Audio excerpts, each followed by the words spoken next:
नाशकात 1 रुपयात पीक विम्यासाठी शेतकऱ्यांकडून 50 ते 100 रुपयांची मागणी। साम टीव्हीचा एक्सक्लुझिव्ह रिपोर्ट।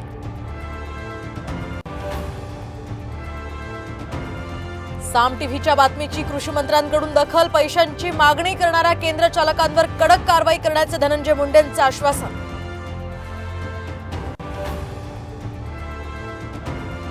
प्रत्यक्षात न येणाऱ्या बजेटमध्ये आता गोष्टींचा समावेश। तर शरद पवारांची अर्थसंकल्पावर टीका।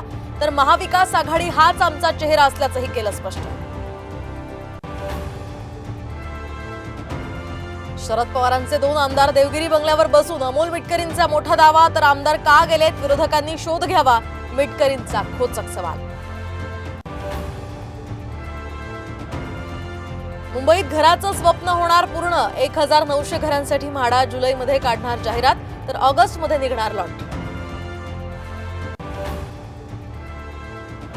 आणि संत श्रेष्ठ ज्ञानेश्वर माऊलींच्या पालखीचं आज प्रस्थान। हरित वारी निर्मल वारीसाठी प्रशासन सज्ज।